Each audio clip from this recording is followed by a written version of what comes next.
Hello, I'm Adam, the car seat tech with Infant Toddler Youth, and also the gear expert at the pump station and nursery. And today we've got the Chicco Keyfit 35, and we're going to show you how to do a baseless installation. Now, a baseless installation is anytime you have to ride in a car that doesn't have the base in it. So you need to, let's say you're riding with family or friends, you're doing rideshare, you're traveling with the little one. You're of course not going to bring the car seat plus the base. The base stays in your main car. You can take the car seat and you can install it in any vehicle seat. Also, it's airline certified. But we're going to show you how to install it baseless with the lap and shoulder belt in a vehicle. Now, the first thing you have to do is make sure that the child is strapped in properly to the car seat. You're going to set the car seat down in the back seat. You're going to grab your seat belt, and the seat belt is going to go over the car seat. You're going to buckle in. Once the seatbelt has been buckled in, you're going to grab your lap belt and you're going to slide it underneath the belt tabs.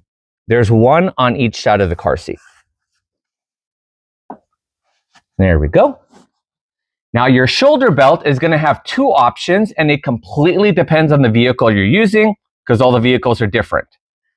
If you're going to grab your shoulder belt and you're going to try and go around the back of the car seat. If the seatbelt cannot go around the back, there's not enough slack, that's fine. You're just going to let it go straight back up to the car. That's good. The second is if it does fit around the back of the car seat.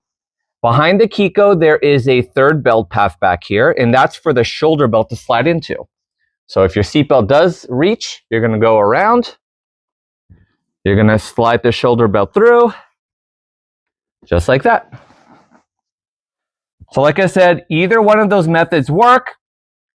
The around the back method is the preferred method for Chicco. So if your seatbelt is long enough, they do want you to go around the back. Once you have your seatbelt situated, you know exactly where everything is going. The next step is very important.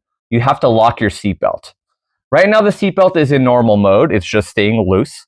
But to switch it to locking mode, you're going to grab your shoulder belt. You're going to pull it all the way out slowly as far as it can go.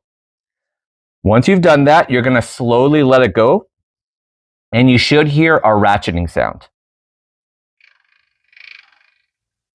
That ratcheting sound means the seatbelt is now in locking mode. We can now begin to tighten it. You're going to push down on the car seat, and you're going to pull on the shoulder belt. You want to pull the shoulder belt away from the car seat. So you're pushing down to tighten it, you're pulling on the shoulder belt, and then you're going to feed all of the loose slack back in the car. So that way it keeps locking and it stays secure. The way to know the seatbelt is tight enough is you're going to use one hand, either hand works. Grab it from either side of the belt path. And you want to make sure that the car seat does not slide more than an inch from side to side or front to back. If it's moving less than an inch in either direction, you know you're good to go.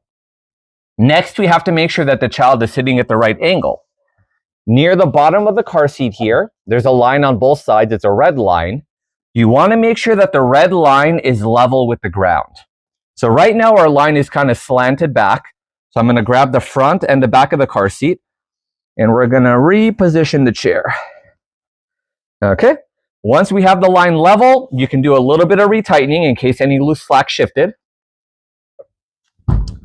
Car seat's not moving more than an inch. The line is level with the ground. So the installation is good to go. Now, just like with our base installation, you only want to test it from the belt path. Do not test it from the back of the car seat. This is where the loose weight is. If you shake it from the back, it's going to move because that's where crash force is released if there's ever an accident. And in some cars, it could move more than others. So do not check it from the back. Check it from the belt path with one hand. When you're ready to leave the vehicle, you're going to unbuckle the seatbelt. If you did around the back version, you're going to turn the back of the car seat toward the door. That's going to make it easier to release the seatbelt. And once the seatbelt retracts all the way back into the car, it's going to reset back to normal mode where it's not going to be locking. And that's it. Thanks for watching the video. Don't forget to follow, like, and subscribe to support the channel. We'll see you next time.